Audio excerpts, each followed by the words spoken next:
संत Bharat Ratna doctor Bhimrao Ambedkar साहब, Bahujan Samaj party के संस्थापक माननीय कांशीराम साहब के चरणों में अपने वाणी के श्रद्धा सुमन अर्पित करते हुए बहुजन समाज पार्टी के राष्ट्रीय अध्यक्ष होने की कामना करते हैं। राष्ट्रीय संयोजक आकाश आनंद के उज्जवल भविष्य की कामना।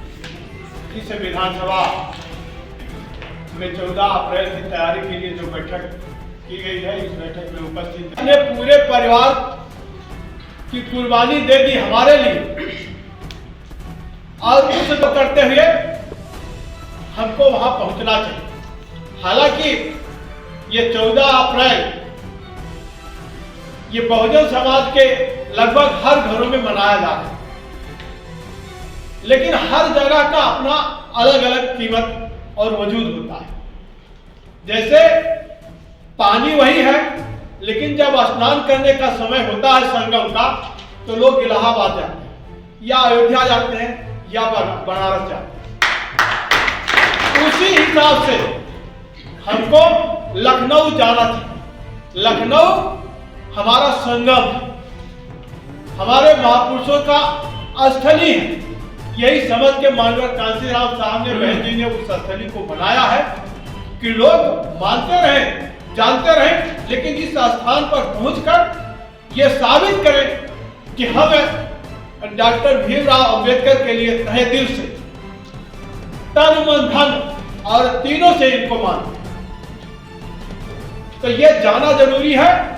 और क्योंकि 27 का चुनाव है, कभी कभी 19-20 हो जाता है तो चल जाता है, लेकिन 27 का चुनाव है और 9 अक्टूबर को आप लोगों ने अच्छा प्रदर्शन किया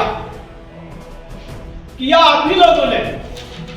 अगर आप जैसे लोग ना लगे होते तो 9 अक्टूबर का कार्यक्रम, जिस कार्यक्रम को देख के इस देश की सारी पार्टियों के होश उड़े हुए, जो ये कह रहे थे कि बसपा खत्म हो गई है, लेकिन 9 अक्टूबर से आपने जो ताकत लगाई वो ताकत दिखनी शुरू हो गई। इसके बाद जो 15 मार्च का कार्यक्रम हुआ वो भी काफी सफल रहा, और ये 14 अप्रैल को जो कार्यक्रम है ये भी सफल दिखना चाहिए, क्योंकि 27 में सरकार बनानी है। तो अगर हमारा एक भी कार्यक्रम फेल होगा तो ये 27 के लिए कहीं न कहीं बाधा बनेगा। और जिस सेक्टर से गाड़ी नहीं जाएगी, विश्वास मानिए उस सेक्टर को चुनाव में जीतने के लिए परेशानी होगी। ऐसे जो तैयारी होनी चाहिए थी, एक सेक्टर से एक बस अगर ईमानदारी से हमारे पदाधिकारी मन बना ले तो हर सेक्टर से एक बस जा सकती, क्योंकि एक सेक्टर में एवरेज में 10 बूथ होता है, एक बूथ पे 6 पदाधिकारी होते हैं, और एक सेक्टर सचिव, एक सेक्टर अध्यक्ष, एक सेक्टर महासचिव लेके 62 लोग लगभग बनते हैं।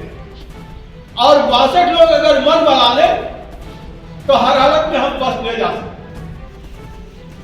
तो अभी आप लोग जो आए हैं वो इस बात को समझ लें, जो लोग नहीं आए हैं उनको भी इस बात की बताने की जिम्मेदारी हमारी ही है।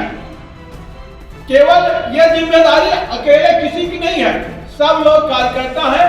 तो काम को आसानी से करने के लिए पदों में बांटा गया।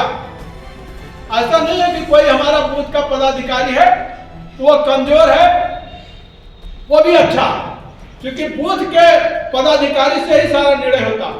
अगर बूथ के पदाधिकारी, तो सारे लोग ताकत यही लगाते हैं ऊपर वाले कि बूथ हम कैसे जीते। तो बूथ के पदाधिकारी हमारे महत्वपूर्ण, और उनको रोल अच्छा करना है। 27 में अगर सरकार बना ली,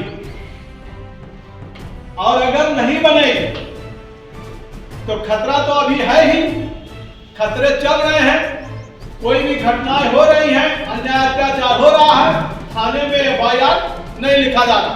27 में नहीं बनी, थोड़ा सा आगे बढ़ गए हैं, थोड़े पैसे हो गए हैं, घर रोड बन गया है, वो समझता है कि हम अपने मेहनत से आगे जा रहे हैं।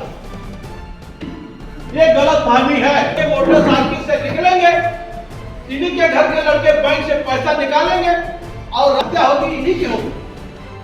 गरीब आदमी की हत्या कम होगी, क्योंकि उसके पास पैसे नहीं है 400 रुपए के लिए कोई हत्या नहीं।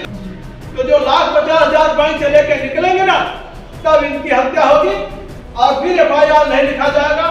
तब वो आएंगे यहाँ। हम लोग यहाँ लाखों की संख्या में जुटेंगे सुल्तानपुर में, लेकिन वो पार्टी हाईलाइट नहीं होगी वहां से, क्योंकि वहां कई संगठन के लोग इकट्ठा होंगे और लखनऊ में जो इकट्ठा होंगे वो पार्टी के बैनर तले होंगे। तो वहां भीड़ इसलिए जरूरी है, उससे पार्टी की छवि आती जाएगी।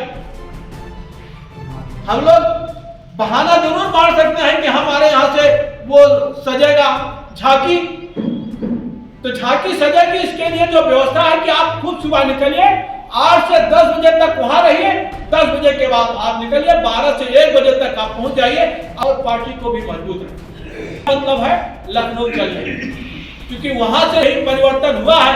आज जो झांकी आप देख रहे हैं, बहुजन समाज पार्टी सत्ता में ना आई होती तो ये जो भीड़ लगती है, जो झांकियों की भीड़ लगती है, ये भीड़ आप ना देख पाते।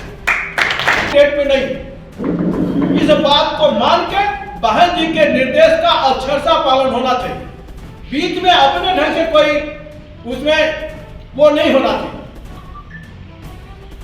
तो बहन जी का जो निर्देश है कि ये कार्यक्रम बेहतर होना चाहिए, तो उस निर्देश का पालन करते हुए हमारे सभी पदाधिकारी हर जगह लगे हुए हैं, आप भी लग गए हैं। जो साथी गाते लोग चले, जिससे पार्टी का एक संदेश जाए कि पार्टी बहुत तेजी से आगे बढ़ रही है और 27 की सत्ता दूर नहीं। तो ज्यादा कुछ ना कहते हुए हम अपनी वाणी को यहीं पे विराम देते हैं। जय भीम, जय भारत, धन्यवाद।